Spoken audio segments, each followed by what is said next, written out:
जननीं शारदां देवीं रामकृष्णं जगद्गुरुं पादपद्मे तयोः श्रित्वा प्रणमामि मुहुर्मुहुः। আজকে আমরা আবার পুরনো দিনের সাধুদের কথায় ফিরে আসি। সবাইকে আমার শুভ বাংলা নববর্ষের নমস্কার জানাই। নতুন বছর সকলের ভালো কাটুক এই প্রার্থনা। আমরা স্বামী প্রভানন্দজি মহারাজের সম্বন্ধে শুনছিলাম। স্বামী প্রভানন্দজি মহারাজ তখন মঠে, আর স্বামী নির্বাণানন্দজি মহারাজ ছিলেন মঠে। তিনি ছিলেন ভাইস প্রেসিডেন্ট। সূর্যি মহারাজ, যিনি রাজা মহারাজের সেবক ছিলেন, আর রাজা মহারাজ তাকে আশীর্বাদ করেছিলেন যে তোর ব্রহ্মজ্ঞান হবে। তো হয়েও ছিল তার। তো সেই নির্বাণানন্দজি মহারাজ তখন মঠে ছিলেন। নির্বাণানন্দজি মহারাজও স্বামী প্রভানন্দজি মহারাজকে খুব ভালোবাসতেন। তো নির্বাণানন্দজি মহারাজ একদিন ডেকেছেন প্রভানন্দজি মহারাজকে। প্রভানন্দজি মহারাজের মুখেই এইসব কথা শোনা। তো ডেকেছেন, নির্বাণানন্দজি মহারাজকে দীক্ষা দিতে হবে। তা সেই জন্য একটা দীক্ষার্থীদের বই তৈরি হয়, তা সেই সবগুলো করতে হবে। তা প্রভানন্দজি মহারাজকে ডেকে উনি বললেন যে দেখো, এরকমভাবে একটা বই তৈরি করতে হবে, তা তুমি সব এগুলোকে ঠিক করে দাও। তো মহারাজ তখন সেই অনুযায়ী ওটাকে ঠিক করে করে সেটি ছাপানো হয়েছিল। তা পরবর্তীকালে নির্বাণানন্দজি মহারাজ বলেছিলেন যে, প্রভানন্দজি মহারাজকে দেখিয়ে বলেছিলেন যে ও সঙ্ঘগুরু হবে, কালে ও সঙ্ঘগুরু হবে। তো সেই রকম ভাব সেটি আমরা দেখতে পাই। সত্যিই তাই। মহারাজ জেনারেল সেক্রেটারি ছিলেন। জেনারেল সেক্রেটারি হওয়ার পর 2012 সালে উনি ভাইস প্রেসিডেন্ট হলেন। ভাইস প্রেসিডেন্ট হয়ে প্রথমেই তখন তার যে সেবক তার আগে প্রমেয়ানন্দজি মহারাজের সেবা করত। তো তখন ওনাকে সেই সেবককে বলেছিল, প্রমেয়ানন্দজি মহারাজের সঙ্গে প্রভানন্দজি মহারাজের খুব মিল ছিল। প্রমেয়ানন্দজি এবং প্রভানন্দজি দুজনে ঠিক বন্ধুর মতন ছিল। যখন জেনারেল সেক্রেটারি ছিলেন প্রভানন্দজি, তখন যে কোনো সিদ্ধান্ত নিতে হলে তিনি প্রমেয়ানন্দজি মহারাজকে বলতেন এবং জিজ্ঞেস করতেন যে আচ্ছা, এই রকম পরিস্থিতিতে আমাদের আগে কীরকমভাবে সিদ্ধান্ত নেওয়া হতো বা আগে কেমন কেমন হতো, এই সব নিয়ে মহারাজের সঙ্গে আলোচনা করে নিতেন, যাতে কি না মঠ মিশনের ট্র্যাডিশনটা ঠিক থাকে। তো প্রমেয়ানন্দজি মহারাজ ভাইস প্রেসিডেন্ট হলেন যখন, তারপর প্রমেয়ানন্দজির শরীর চলে গেল 2011-তে। এরপর 2012-তে স্বামী প্রভানন্দজি ভাইস প্রেসিডেন্ট হলেন। তো প্রমেয়ানন্দজির সেবককে তিনি ডেকে ডাকতেন, মাঝে মাঝে বলতেন যে দেখো, রামগোপালদা চলে যাওয়াতে আমি খুব কষ্ট পেয়েছি, খুব কাছের জনকে এখন আমি পাচ্ছি না সঙ্গে, যার জন্য খুব মনে কষ্ট লাগে। তা বলেছিলেন যে তুমি যেমন মহারাজের সঙ্গে ছায়ের মতন থাকতে, আমি চাই আমার সঙ্গে তুমি তেমনভাবে থাকবে। তো প্রমেয়ানন্দজির সেবককে তিনি সেবক করে নিয়েছিলেন, পোস্টিংও তার হয়েছিল। তো এরপর মহারাজ তখন জেনারেল সেক্রেটারি থাকতেই তার পোস্টিং হয়। তো মহারাজের সঙ্গে সে যেত, করতো। এরপর মহারাজ যখন ভাইস প্রেসিডেন্ট হলেন, সম্ভবত 7 মে মহারাজ ভাইস প্রেসিডেন্ট হন 2012 সালের। তা এরপর মহারাজ কিছুদিনের জন্য ছুটিতে চলে গেলেন পুনে। সেখানে গিয়ে চুপচাপ একটু থাকবেন।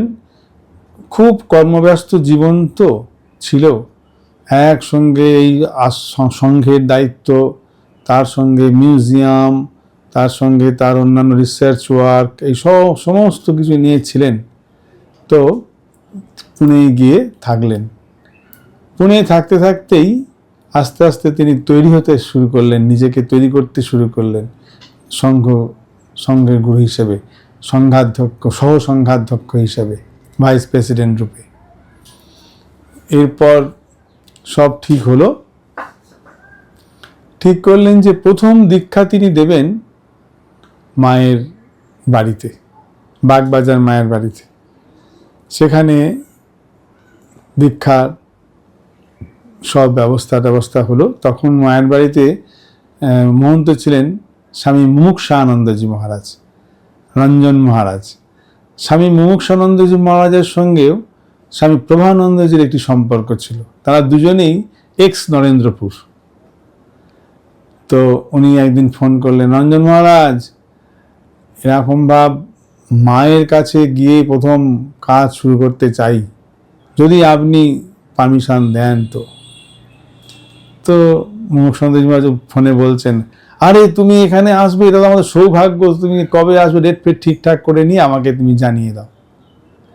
তার আগে মহারাজ সেবককে জিজ্ঞেস করছে, হ্যাঁ গো, ভাইস প্রেসিডেন্ট তো হলাম, আমাকে তো ভাইস প্রেসিডেন্ট করলো, এখন দীক্ষা কোথায় দেবো, কোথায় দীক্ষা দেবো? কেউ তো আমাকে কিছু বলে না, যদি কেউ না বলে তাহলে দীক্ষা কোথায় দেবো? তো এরকম মজা করতেন।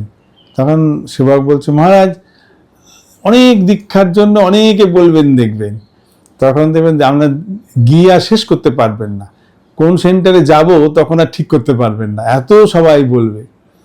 তা তখন বলছে যে কোথায়, না ওরকম হবে না, কই কেউ তো বলেনি। আর না মহারাজ, ইতিমধ্যে অনেকে বলেছেন। তখন সেবক বলছে, তো এবার শেষ পর্যন্ত মায়ের বাড়ি থেকে শুরু করলেন। সম্ভবত 28শে জুন থেকে শুরু হলো তাঁর দীক্ষাদান পর্ব শুরু হলো। প্রথমে খুব অল্প কয়েকজন ছেলেকে দিয়ে শুরু হয়েছিল। তা উনি মহারাজ তো রিসার্চ ওয়ার্ক করেছেন, এত গবেষক তো, তাই জন্য যে কোনো একটা জিনিস যখন তিনি বলতেন তখন সেটি কি, কেন এবং কিভাবে, এই যে একটা গবেষণার এই ধারাটা চলে আসে, তো তার মধ্যে এটি আমরা দেখতে পেতাম।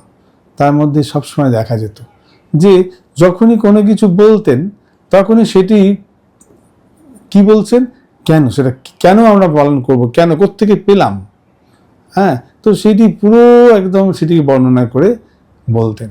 যার জন্য দেখা যেত যারা খুব ইন্টেলেকচুয়াল পার্সন তারা মহারাজের কাছে দীক্ষা পেয়ে খুব আনন্দ পেতেন। তা বলতেন, মহারাজ আমার অনেক কনফিউশন ছিল, সেগুলো মহারাজ সমস্ত একদম ঠিক করে দিয়েছেন। ওনার এই জিনিসটা ছিল, যেটা উনি নিজে বুঝতেন না সেটা তিনি কখনো বলতেন না, এইরকম ভাব। উনি তো অনেক বই লিখেছেন, শারদানন্দ চরিত, ব্রহ্মানন্দ চরিত, ঠাকুরের উপরেও তার অনেক রিসার্চ ওয়ার্ক, আনন্দরূপ শ্রী রামকৃষ্ণ, তারপরে এরকম ভাব অনেক বই তার, বেলুড় মঠের আদি কথা, শ্রী শ্রী রামকৃষ্ণের অন্তলীলা, তো অনেক গবেষণা। তো ঠিক এই যখন দীক্ষার কাজে এলেন তখন এইরকম ভাব। আর এরপর যখন শুরু হলো দীক্ষাদান, তো মাঝে মাঝে যাওয়া হতো। এরপর যখন আশ্রমে বেলুড় মঠে যখন থাকতেন, বেলুড় মঠে যে ঘরটিতে প্রমেয়ানন্দজি মহারাজ ছিলেন, মহারাজ বললেন সেই ঘরটিতেই আমি থাকব। তো উনি সেই ঘরটিতেই ছিলেন। তো সেবক বলছেন যে মহারাজ এখন তো একটা নির্দিষ্ট সময়ে প্রণামের ব্যবস্থা করতে হবে। তখন সেবককে বলছেন যে কে প্রণাম করবে? যখন জেনারেল সেক্রেটারি ছিলেন তখন তো অল্প সংখ্যক লোক আসতেন, তারা প্রণাম করতেন, তার কাজের ফাঁকেই সেটা হয়ে যেত। তো এখন বলছেন যে কে প্রণাম করবে? না মহারাজ, অনেকে আসবে, তো তারা তো প্রণাম করতে আসবে, আপনি এখন সংঘের সহাধ্যক্ষ, সেই হিসেবে আপনাকে তো প্রণাম করতে আসবেই। তা তখন বলছে যে আচ্ছা ঠিক আছে, দেখা যাবে, বসবো। তার নির্দিষ্ট সময় ঠিক করে দেওয়া হলো। তো মহারাজ বসে আছে, দেখছে কেউ নেই, লোকজন তেমন প্রথম যেমন হয়, সবসময় তো থাকে না, তা প্রথম প্রথম একদিন দেখা যাচ্ছে কোনো লোকজন নেই, তখন বলছে দূর, তোমার এরকমভাবে আমি চুপচাপ বসে থাকতে পারবো না, যখন প্রণামের জন্য কেউ আসবে তখন আমাকে ডেকে দেবে, আমি ঘরের মধ্যে আছি। তো বলে উনি বই নিয়ে লেখাপড়া। একটু সময় যিনি কোনোদিন অন্যভাবে ব্যয় করেননি, তিনি কিভাবে এরকম চুপচাপ বসে থাকবেন? তিনি লেখাপড়া নিয়ে চলতো, সঙ্গে সঙ্গে পড়াশোনা লেখা এসব চলছে। কেউ আসলে পরই তখন সেবক ডেকে নিত, মহারাজ এরকমভাবে কজন এসছে প্রণাম করতে, আসছি। তখন উনি এসে বসতেন। তারপরে আস্তে আস্তে আস্তে আস্তে লোকজন বাড়তে শুরু করলো। তারপর মহারাজ কী করতেন, একটা বই খাতা নিয়ে এসে বসতেন, বসে এইখানেতেই যেই কেউ এলো প্রণাম করতে, প্রণাম করলো, তাকে অ্যাটেন্ড করলেন, এবং এরপরই ব্যাস আবার পড়াশোনা। কোনো গল্প গুজব করে সময় নষ্ট করা বা অন্য এটা সেটাতে তার কখনো আমরা দেখিনি, কখনো কেউই দেখেনি। তো তিনি এরকমভাবে সময়ের প্রত্যেকটা মুহূর্ত কাজে লাগাতেন। তো এরকমভাবে চলছে। পরে উনি একদিন বললেন সেবককে, দেখো আমার 3 মাস ছুটি চাই, 3 মাস ছুটি চাই, আমি একটা কাজ এটা শেষ করে নেব, তারপর আবার যা হয় হবে। তো সেবক বলছে মহারাজকে যে, মহারাজ এখন তো অনেক সেন্টার থেকে এরকম তারা ইনভাইট করেছে, আমন্ত্রণ জানিয়েছে, যেতে হবে দীক্ষা দিতে, তাহলে সেগুলো কি হবে? তো তিনি বললেন, ঠিক আছে, তাহলে সেগুলো তাড়াতাড়ি শেষ করে নাও, তাড়াতাড়ি শেষ করে নাও, তারপর আমার 3 মাস ছুটি চাই। সেই সময়ে মহারাজ স্বামী প্রেমানন্দজির জীবনী লিখতে শুরু করেছেন। তিনি ঠিক করেছেন যে স্বামী প্রেমানন্দ চরিত, ওই লেখাটি তিনি লিখবেন, কমপ্লিট করবেন। সেই সময়তে তিনি বিভিন্ন ধরনের ডাটা সংগ্রহ করতে শুরু করেছেন, বিভিন্ন রকমের বই টই এখানে সেখানে যেখানে যা কিছু আছে সংগ্রহ করছেন আর পড়ছেন, খুব পড়তেন। এবং যেখানে যেখানে গেছেন সেখানে সেখানে বাবুরাম মহারাজের সম্বন্ধে বা স্বামী প্রেমানন্দজি সম্বন্ধে কোনো কিছু তথ্য পেলেই সঙ্গে সঙ্গে সেটা নিয়ে তার কাজ শুরু হতো। এরকমভাবে করতেন আর লিখে রাখতেন বা কী করতেন। তো মহারাজ 3 মাসের ছুটি চাইলেন, কিন্তু সেবকের তো হাতে নেই। সেবক তো বললো যে মহারাজ এটা আপনারই হাতে, আপনি যেমন বলবেন তেমন হবে। তো 3 মাস ছুটি আর পাওয়া গেল না। বেশ কিছুদিন এই চললো, একটার পর একটা সেন্টারে ইনভিটেশন আর শেষ আর হয় না। মহারাজকে জিজ্ঞাসা করা হয়, মহারাজ তাহলে কি হবে? তো আবার তো এই সবগুলো ইনভিটেশনগুলো আছে, বলে তাড়াতাড়ি শেষ করে নাও, তাড়াতাড়ি শেষ করে নাও। কিন্তু শেষ আর হলো না, আর মহারাজেরও ওই প্রেমানন্দ চরিত লেখা হলো না। এটি খুবই একটি, যখনই চিন্তা হয় তখনই মনে পড়লেই খুব কষ্ট লাগে। তিনি সব গুছিয়ে গাছিয়ে বইপত্রগুলো পড়ছেন আর এরকম করে এক জায়গায় সব গুছিয়ে গাছিয়ে রাখছেন।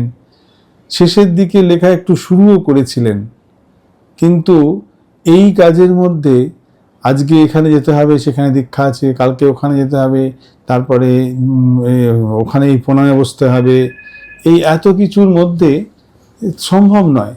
সেই জন্য তাঁর আর ওই বইটি লেখা হলো না। মহারাজের শারদানন্দ চরিত হলো, ব্রহ্মানন্দ চরিত হলো, প্রেমানন্দ চরিত তিনি লিখতে শুরু করেছিলেন, কিন্তু সেটি আর হলো না। খুব অল্প একটু শুরু করেছিলেন, তিনি জাস্ট একটা খসড়া তৈরি করছিলেন যে এরকমভাবে বইটা হবে, কিন্তু সেটি আর কমপ্লিট হলো না। যাই হোক, তো তার ভাইস প্রেসিডেন্ট থাকাকালীনও রুটিন কিন্তু একরকম ছিল। প্রত্যেক দিন সেই ভোরবেলা উঠে মঙ্গল আরতি থেকে এসে তারপরে একটু জপদান ইত্যাদি করে নিয়ে স্নান টান ইত্যাদি, তারপরে একটু হাঁটাহাঁটি এইসব করে তারপরে আবার সকালবেলাতে পড়াশোনা করা, পড়াশোনার পরে তারপরে আবার প্রণামে বসা, তারপরে খাওয়া দাওয়া। আমরা তো অনেকে যা সেবকরা ভাবতো যে মহারাজ একটু রেস্ট করবেন, শুয়ে পড়লেন, কিন্তু 15 মিনিটের বেশি নয়, এই 15 মিনিট 20 মিনিট শুয়ে নিয়ে ব্যাস জপধ্যান করতে বসে পড়লেন। জপধ্যান তখন তো ফাঁকা থাকে, কেউ থাকে না, কেউ যায় না, বেশ পরিবেশটাও সুন্দর। জপধ্যান করতে বসে পড়লেন, এরপর ডাবের জল খেয়ে আবার একটু পড়াশোনা করা, তারপরে যখন প্রণামের সময় হয়ে গেল তখন আবার প্রণামে গিয়ে বসে পড়লেন। কোনোদিন যদি পড়াশোনার খুব ঝোঁক থাকে, খুব চলছে, তখন আমরা কেউ বলতে গেলাম যে মহারাজ প্রণামে বসতে হবে, তখন মহারাজ বললেন যে কেউ কি এসেছে? যদি না এসে থাকে তাহলে মহারাজ আরেকটুখানি পড়াশোনা করবেন। এত তার মানে এত পড়াশোনার প্রতি তার ছিল, মানে ভালোবাসা ছিল। তো এরপর এরকমভাবে চলতো। যখন দীক্ষা দিতে যেতেন সেখানে তো দীক্ষার আগের দিন তাকে সব দেখানো হতো, যেরকম মহারাজ এই এনারা দীক্ষা নেবেন, তাদের ফর্মগুলো দেখতেন। তিনি আগে দেখতেন যে কার কত বয়স আর তার কোয়ালিফিকেশানটা কি, এটা দেখতেন। কোয়ালিফিকেশান দেখতেন আর বয়স দেখতেন। তারপরে সেবককে বলতেন যে দেখো আজকে সব বেশিরভাগই দেখছি কোয়ালিফাইড, বা বেশিরভাগই দেখছি বাচ্চা, বেশিরভাগই দেখছি বয়স্ক, এইসব যেমন যেমন হতো ঠিক তেমন তেমন উনি সেই অনুপাতে বলার চেষ্টা করতেন। আর তারপরে দেখতেন যে ওই ফর্মের মধ্যে একটা লাইন ছিল যে কেন দীক্ষা নিতে চাও বা এরকম ধরনের। তো ওই যেগুলি উনি দেখতেন, দেখে দেখাতেন সেবককে, দেখো দেখো কী লিখেছে, দেখো কেন দীক্ষা নিতে চায় সে কেমন কী লিখেছে দেখো। তো এরকম খুব মজার মানুষ ছিলেন। তা আর খুব সিনসিয়ার। দীক্ষা যাওয়ার সময় যখন দীক্ষা দিতে যেতেন, আগে ঠাকুর মা স্বামীজিকে অর্ঘ্য দিতেন। মন্দিরে যেখানে মন্দির আছে, মন্দিরে ঠাকুর মা স্বামীজিকে অর্ঘ্য দিয়ে তারপর দীক্ষার হলে প্রবেশ করতেন। দীক্ষার হলেতেও একটা ঠাকুর মা স্বামীজির ফটো সাজানো থাকতো, সেখানেতেও তাদের অর্ঘ্য দিতেন। অর্ঘ্য দিয়ে তারপরে বসতেন। সমস্ত কাজ শেষ হয়ে যাওয়ার পর আবার সেখানে তো অর্ঘ্য দিতেন, ঠাকুর মা স্বামীজিকে অর্ঘ্য দিতেন। অর্ঘ্য দিয়ে ফিরতেন। উনি আবার বলতেন, দেখো দীক্ষার্থী যারা আছেন তাদেরকে বলতেন, যখন এখানে এসেছিলাম তখন ঠাকুরমা স্বামীজির পায়ে অর্ঘ্য দিয়ে বলে এসেছিলাম যে এখন এই যাচ্ছি, তুমি তোমার কাজ করিয়ে নাও। আবার যখন হয়ে যেত আবার একটি অর্ঘ্য দিয়ে তাদের ঘরে বলি যে এই সব হলো, যা করালে তাই হলো, এখন তুমি এদের সকলের ভার নাও এবং এদেরকে ঠিক পথে পরিচালিত করো। তাদেরকে এই ঠাকুরমা স্বামীজির চরণেই সঁপে দিই, এরকম ভাব বলতেন তিনি। এই ছিল আমাদের এই মঠ মিশনেতে। এটি একটি একদম মৌলিক, স্বামীজির এই একটি তৈরি জিনিস, মৌলিক। এখানেতে কেউ আমাদের প্রেসিডেন্ট মহারাজ, ভাইস প্রেসিডেন্ট মহারাজ, যারা দীক্ষা দেন, তারা কেউ কখনো নিজেদেরকে গুরু বলে মনে করেন না। ঠাকুর নিজে বলতেন, গুরু, কর্তা, বাবা, এই তিন কথায় গায়ে কাঁটা বেঁধে। তো আমরা দেখেছি যে এনাদেরও ঠিক তাই। এরা কখনোই নিজেদেরকে গুরু বলে ভাবতেন না। ঠাকুর মা স্বামীজি তারা তাদের মধ্যে দিয়ে কাজ করছেন, তারা নিজেদেরকে যন্ত্র হিসেবেই দেখতেন। আর বলতেনও তাই যে ওইখানটাতে তিনিই গুরু, তিনিই ইষ্ট। এ কথা যেমন আমরা মায়ের কাছেও শুনতে পাই, ঠাকুরও বলছেন সেই সচ্চিদানন্দই গুরু।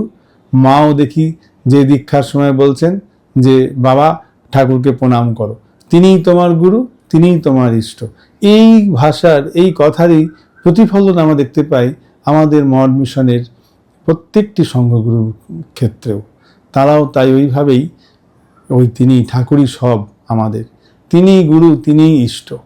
তবে এই শরীর দিয়ে তিনি সব কাজগুলো করছেন। এই সম্বন্ধে খুব সুন্দর একটি কথা মনে পড়ে যায়। স্বামী আমাদেরই একজন সংঘগুরু, তাকে একজন জিজ্ঞেস করেছে, আচ্ছা মহারাজ, এই যে আপনি বলেন ঠাকুরই গুরু, ঠাকুরই ইষ্ট, এটা কিছুতেই আমি বুঝতে পারি না। আপনার কাছে আমি দীক্ষা পেলাম, তাহলে আপনিই তো আমার গুরু হলেন, ঠাকুর কি করে গুরু হলেন? এটা আমি কিছুতেই বুঝতে পারি না। তখন সেই সংঘগুরু যিনি মহারাজ, তিনি বলছেন যে আচ্ছা, তুমি এখন আমার সামনে দাঁড়িয়ে রয়েছো, আমি তোমার সামনে রয়েছি, এখন আমি কথা বলছি, তুমি শুনছো, তুমি বলছো, আমি শুনছি। এখন আমি যদি একটা অন্য জায়গায় যাই, অন্য স্টেটে, ধরো আমি ত্রিপুরাতে গেলাম, কোনো একটা সেন্টারেতে আছি, তুমি এখানে আছো, এবার তোমার আমার সঙ্গে কোনো কথা বলার দরকার হলো, তুমি এখান থেকে কি করে আমার সঙ্গে কথা বলবে? কেন মহারাজ ফোনে কথা বলবো? বলে তাহলে তুমি আমাকে ফোন করবে, আমি ওখানে ফোন ধরে তোমার সঙ্গে কথা বলবো, এই তো? বলে হ্যাঁ। তাহলে তুমি এখান থেকে কার সঙ্গে কথা বলছো তখন? কেন মহারাজ আপনার সঙ্গে। বলছে কেন ফোনটার সঙ্গে নয়? কেন ফোনটার সঙ্গে তুমি তো কথা বলছো, আমি তো আছি ত্রিপুরায়, তোমার সঙ্গে তো ফোনটা রয়েছে, ফোনের সঙ্গে তুমি কথা বলছো। তখন বলল না মহারাজ, ফোনের মধ্যে তো আপনারই শব্দ শুনতে পাচ্ছি। বলে ঠিক একই রকম আমরা এই ফোনের মধ্যে দিয়ে, অর্থাৎ এই শরীরের মধ্যে দিয়ে তাঁরই কথা শুনছ। তাই যার কাছ থেকে আমরা দীক্ষা পাচ্ছি তার এই যন্ত্র, শ্রীরামকৃষ্ণের এই যন্ত্রের মধ্যে দিয়ে শ্রীরামকৃষ্ণের কথাই শুনতে পাচ্ছি। শ্রীরামকৃষ্ণই সব, তিনি হলেন আমাদের সব কিছু। এইটি আমাদের যেন সবসময় আমাদের খেয়াল থাকে। ঠাকুর মা স্বামীজির কাছে প্রার্থনা করি আমরা ঠিক পথে যেন এগিয়ে যেতে পারি, এই ভাবটিকে ধরে রাখতে পারি। ওম শান্তি শান্তি শান্তি। হরি ওম তৎসৎ। শ্রীরামকৃষ্ণার্পণমস্তু।